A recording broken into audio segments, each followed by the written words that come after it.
sabela ngondo ya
sondela mna kwabafana silapha ngokwenjongo yebandla umsebenzi owenziwa inkonzo kubo akho nto ininzi niza kuyithetha zawuthi nje bazalwane xa ungumntu awunawuzazi apho khona xa ungazazi yapho uvela khona uthe utata ebenityhilela amazwi lusuku wachukumisa umba wengubo wathi wambathiswa uAdam ngengubo egadini eEdeni. Andizokuthetha loo nto kodwa ndiphakamisa nje into ethi kulungile basibe kule ndawo. Esi sigabani kuso sifanelekile kule ncwadi kaTimoti wesine uthi unendoda egama lengu-Elisidare umkhandi webhethu.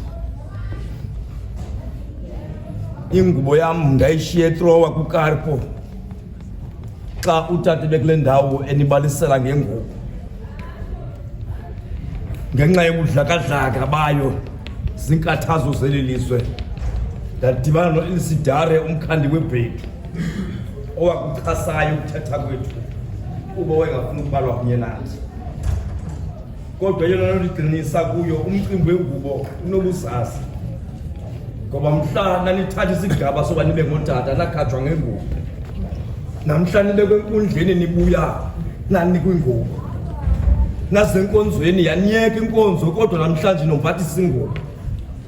Namhla kwathi amsabela mphefumulo yabizwa sawuthetha ngengubo ngoba kuzawuthonywa ingubo kuthiwa ngekabani nale ngubo. Ndizama ukuthi bazalwane awunawuzazi apho uyakhona xa ungazazi yakho uvela khona. Nina abantwana abaveli nabazali senibabamela befundisi. Loo nto yazakhela ubomi bangomso nani nizaba ngabefundisi. Amen.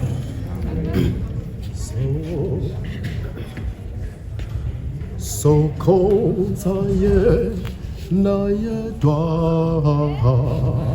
so khonza yena yedwa njalo, so khonza yena yedwa njalo, so khonza yena yedwa njalo, khonza yena yedwa njalo.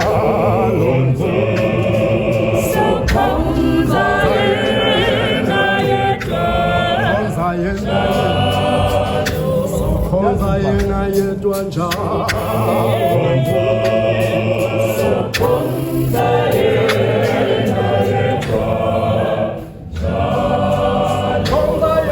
yedwa njalo,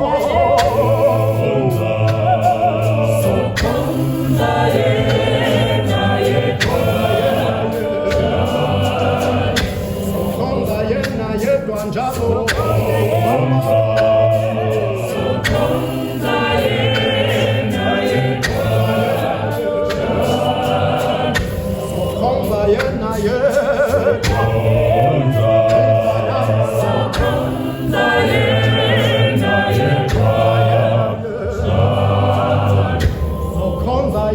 Yeah.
Daqui a pouco vai ser a